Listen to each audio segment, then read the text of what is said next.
بسم اللہ الرحمن الرحیم رب اشرح لی صدری ویسر لی امری واحلل عقدۃ من لسانی یفقہوا قولی۔ ایک ایسا قصہ کہ جس کو قرآن مجید نے کہا احسن القصص، بہترین قصہ داستان یوسف علیہ السلام وہ جاری ہے۔ اب تک کا ریکیپ کیا ہے؟ یوسف علیہ السلام سے ان کے بھائی بہت حاسد ہیں، بھائیوں نے ان کو راستے سے ہٹانے کا منصوبہ بنایا، بھائیوں نے ان کو ایک اندھیرے کنویں میں ڈال دیا۔ اس کنویں کے پاس سے ایک قافلہ گزرا، قافلہ مصر جا رہا تھا، قافلے والوں کو نہیں معلوم تھا کہ کنویں میں کوئی ہے، انہوں نے پانی کا کنواں سمجھا، کنواں خشک تھا، اندر یوسف علیہ السلام تھے، قافلے والوں نے کنویں میں ڈول ڈالا، یوسف علیہ السلام اس کو پکڑا انہوں نے، اور بالآخر یوسف علیہ السلام باہر آ گئے۔ اب قافلے والوں نے کیا کیا، آگے کیا ہوا، یہ آج سے سنیے انشاءاللہ۔ یہاں پر یہ عالم ہے، اس بیابان میں، اس کنویں کے پاس یہ عالم ہے۔ وہاں کیا عالم ہے؟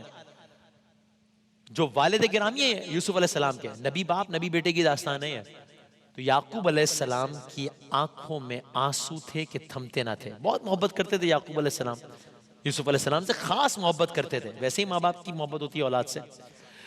یعنی کتنے کرب میں تھے اس کا اندازہ سے لگائیے، گویا سانسیں تھیں کہ آہوں میں بدل گئیں، گویا جتنی سانسیں لیتے اتنی آہیں بھرتے، یہاں تک کہ بتایا گیا کہ اتنا گریہ کیا یعقوب علیہ السلام نے، اتنا گریہ کیا یعقوب علیہ السلام نے کہ شدت غم سے یعقوب علیہ السلام کی بینائی متاثر ہونا شروع ہو گئی۔ اتنا روئے کہ شدت غم سے یعقوب علیہ السلام کی بینائی متاثر ہونا شروع ہو گئی۔ مجھے وہ حوالہ یاد آتا ہے جب امام زین العابدین سے کہا گیا کہ آپ یوں شدت غم سے یوں ڈالیں واقعہ کربلا کے بعد، تو یہ حوالہ دیا انہوں نے کہ یعقوب یوسف علیہ السلام کی جدائی میں اتنا روئے تھے کہ شدت غم سے بینائی متاثر ہو گئے تھے، کربلا میں میرے کتنے ہی یوسف بچھڑ گئے اس سے۔ آگے بڑھتے ہیں اسی داستان کو۔ تو یہاں اب کیا صورتحال ہے؟ یہی بوڑھے باپ اپنے رب کی رضا میں راضی ہو کر بیٹے کی جدائی کو جھیل رہے ہیں۔ یہاں یہ معاملہ ہے۔ ادھر کیا معاملہ ہے؟ دوسری طرف ادھر معصوم بیٹا انجانوں کے ہمراہ ایک نامعلوم منزل کی طرف رواں دوا ہے۔ یعنی اب قافلے والوں نے کیا کیا؟ قافلے والوں نے یوسف علیہ السلام کو اپنے ہمراہ لے لیا اور ساتھ لے چلے۔ قافلے والے یوسف علیہ السلام کو کہاں لے جا رہے ہیں؟ سفر چل رہا ہے، سفر جاری ہے۔ اب نہیں معلوم کہ یہ سفر کا اختتام کہاں ہونا ہے، یہ کہاں جا رہا ہے قافلہ۔ سفر چلتا گیا اور ظاہر اس زمانے میں کوئی سواری کے اتنے تیز ترین ذرائع تو نہیں تھے، طویل سفر کہاں جا کر ختم ہوا؟ ایک بازار میں جا کے ختم ہوا۔ گویا جو گھر سے چلے تھے یوسف علیہ السلام، بیابان میں آ کر رکے تھے یوسف علیہ السلام جہاں کنواں تھا، تو اب تیسری منزل بازار ہے، گھر بیابان اور بازار۔ بازار میں آ کے یہ سفر ختم۔ بازار میں کیوں؟ یہاں کیا ہو رہا ہے؟ بھئی قافلے والے ہیں، بازار ہے، چیزیں بک رہی ہیں، قافلے والے اپنی چیزیں فروخت کر رہے ہیں، یہ ہو رہا ہے اس بازار میں۔ لیکن جو اگلا منظر تھا اس بازار میں، جو اگلا واقعہ ہوا، وہ اس سے زیادہ حیران کن تھا۔ اب کیا؟ ابھی تک تو یوسف علیہ السلام دیکھ رہے ہیں کہ کوئی شہر ہے، کوئی نیا شہر ہے، کوئی انجان شہر ہے، جہاں پر ایک بازار ہے، مرکزی بازار لگتا ہے، چیزیں بک رہی ہیں، چیزیں خریدی جا رہی ہیں۔ یوسف علیہ السلام اس وقت ششدر ہوئے۔ انہوں نے پہلے تو دیکھا کہیں کپڑا بک رہا ہے، کہیں کچھ بک رہا ہے، کہیں اناج بک رہا ہے، کہیں زیورات بک رہے ہیں، لیکن اچانک کیا ہوا؟ یوسف علیہ السلام کو لانے والوں نے بازار میں ایک صدا بلند کی۔ کیا صدا بلند کی؟ بھئی یہ بچہ بھی برائے فروخت ہے، اسے غلام کی حیثیت سے کون خریدے گا؟ اب وہ یوسف علیہ السلام جو گھر سے چلے تھے، بیابان پہنچے تھے، اب بازار آئے تھے، اب قیدی کے بعد گویا غلامی کی طرف جا رہے ہیں۔ بظاہر غلام کی حیثیت سے بیچنے کے لیے صدا بلند کر دی گئی یوسف علیہ السلام کے لیے۔ ماں باپ سے دور، خاندان سے محروم، گھر سے دربدر، اپنوں سے جدا، اور بولی لگانے والوں نے ان کی بولی لگانا شروع کر دی۔ قصہ مختصر، چونکہ اس زمانے میں ایک ہیومن بینگ بھی ایک کموڈٹی کی حیثیت سے ٹریڈ ہوتا تھا، غلام خریدے جاتے تھے، غلام بیچے جاتے تھے۔ تو کیا ہوا؟ بالآخر یہ ٹرانزیکشن ہو گئی، مطلب خرید لیے گئے، یہ عمل ہو گیا۔ اب کیا ہوا؟ آج تک آزادی کی زندگی گزارنے والے کے گلے میں اب غلامی کا طوق ڈال دیا گیا ہے۔ لیکن لوگ اپنے فیصلے کرتے ہیں، آسمان والا اپنی تدابیر کرتا ہے۔ کل بھی ہم نے پڑھا تھا اَمَّن یُجِیبُ الْمُضْطَرَّ اِذَا دَعَاهُ وَيَكْشِفُ السُّوءَ۔ اب کیا ہوا؟ یوسف علیہ السلام کو خرید تو لیا گیا. اگلا سوال اہم ہے, کس نے خریدا؟ خریدنے والا کون ہے؟ بیچنے والے تو مصر کے قافلے والے ہیں, خریدنے والا کون ہے؟ خاص ہے یا عام ہے؟ نہیں, یہ خاص آدمی ہے. کون ہے یہ؟ ایسا لگتا ہے کہ یہ خریدنے والا ہیرا شناس ہے. بیچنے والوں کو شاید بچے کی قدر نہیں معلوم تھی, خریدنے والے نے ایک ہی نظر میں ایسا لگتا ہے شاید پہچان لیا کہ یہ غلام بننے والا در حقیقت دوسروں کو غلام بنانے کے لیے پیدا ہوا ہے. کس نے خریدا یوسف علیہ السلام کو؟ یوسف علیہ السلام کو خریدنے والا یہ شخص کون ہے؟ یہ اس شہر یا اس ملک کے بادشاہ کا خاص آدمی ہے. اسے عزیز مصر کہتے ہیں. عزیز مصر کہتے ہیں, بادشاہ کا خاص آدمی, یعنی ایک وی آئی پی لیول کا بندہ آج کل کی زبان میں کہے تو. عزیز مصر نے کیا کیا؟ یوسف علیہ السلام کو خریدا, اپنے ساتھ اپنے محل لے آیا.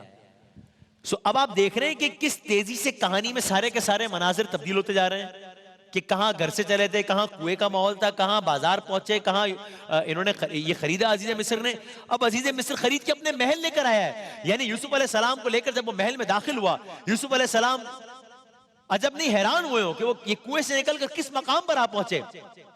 اور اس وقت آپ کی حیرت کی انتہا نہ رہی ہو جب عزیز مصر نے کیا کہا. عزیز مصر نے خرید تو لیا, لیکن اب کیا کیا اس نے؟ اب کیا کہا؟ کیا ایک غلام کی حیثیت سے ٹریٹ کیا؟ نہیں, کہا بھائی جب یہ بچہ جوان ہوگا تو ایسا لگتا ہے مجھے کہ اپنی فہم و فراست سے یہ مجھے فائدہ دے گا. تو اب وہ اپنی زوجہ سے بات کرتے ہوئے کہہ رہا ہے کہ یا ہم اسے اپنا بیٹا بنا لیں, یا ہم اسے اپنا بیٹا بنا لیں. آپ نے سٹیٹس کی تبدیلی دیکھی کہ وہ یوسف علیہ السلام جن کو کل تک بھائی اون کرنے کو تیار نہیں تھے, آج مصر کا اہم ترین وزیر بیٹا بنانے کو تیار ہے. یہ بہرحال آگے بڑھتے ہیں. اب یہ بچہ اسی ماحول میں, یوسف علیہ السلام تعلیم و تربیت حاصل کر رہے ہیں, روز و شب گزر رہے ہیں. اب یوسف علیہ السلام کہاں ہے؟ عزیز مصر کے پاس ہے. ان کے بیٹے کی مانند بچپن کے ایام گزر رہے ہیں یہاں تک کہ اب وہ جوانی کے ایام میں داخل ہو گئے. ورڈ آف ماؤتھ سپریڈ ہوا ہر طرف. یوسف علیہ السلام کے علم کا, حکمت کا, تدبر کا, پاکیزگی کا, حسن اخلاق کا, اور ظاہر حسن کا چرچا تھا. حسن یوسف تو مشہور ہے.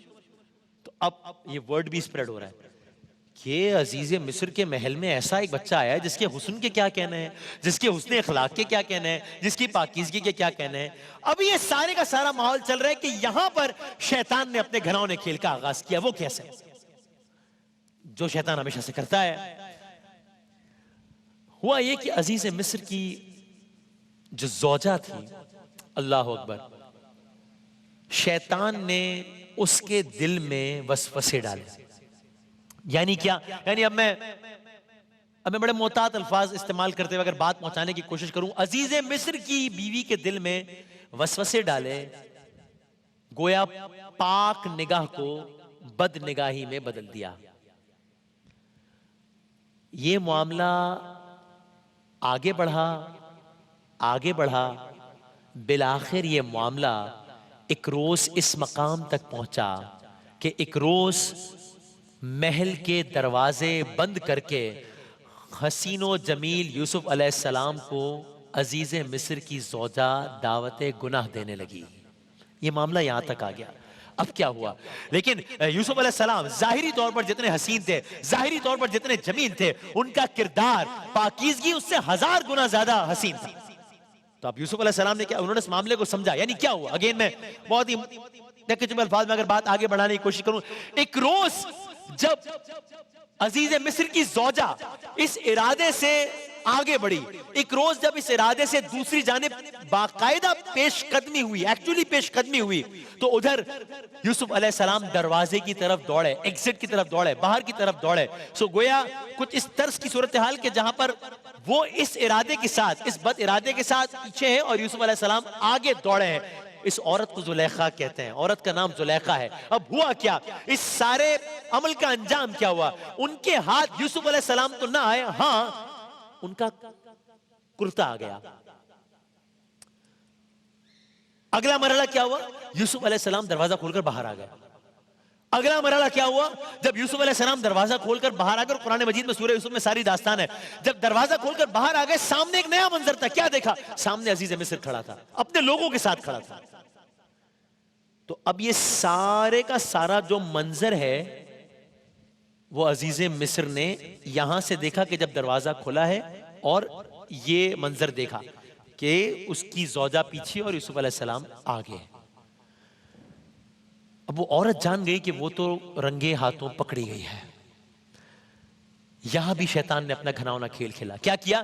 شیطان نے اس کو فوراً ایک راہ دکھائی، شیطان نے فوراً ایک ترکیب لائی اس کے چہرے میں، اس کے ذہن میں. کیا؟ شیطان نے اس کے ذہن میں آئیڈیا دیا کہ بس تم بے اختیار اپنا گناہ یوسف کے سر پہ دھر دو، یوسف علیہ السلام کے سر پہ دھر دو. کیا مطلب؟ وہ اپنے زوجہ سے، وہ اپنے شوہر سے مخاطب ہوئی. کیا کہا؟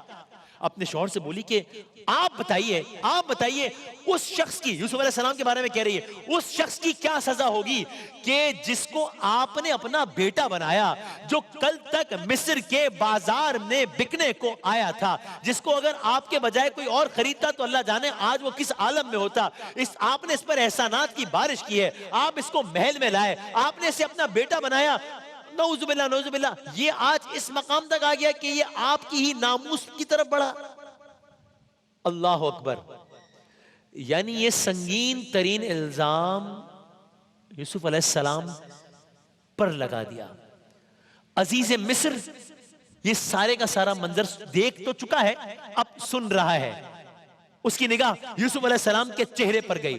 اب اس نے اپنے طور پر فیصلہ کرنا ہے کہ ایک موقف وہ ہے جو ان کی زوجہ دے رہی ہے. ابھی یوسف علیہ السلام نے ابھی کچھ نہیں کہا اور عزیز مصر نے سب کچھ سن لیا. اب عزیز مصر کیا اپنی ناموس، اپنی زوجہ کی بات پر یقین کر رہا ہے، یا یوسف علیہ السلام نے بھی کوئی موقف دیا ہے یا نہیں، یا وہ یوسف علیہ السلام کی بات پر یقین کر رہا ہے؟ عزیز مصر نے کیا کہا؟ کل عرض کریں گے انشاءاللہ.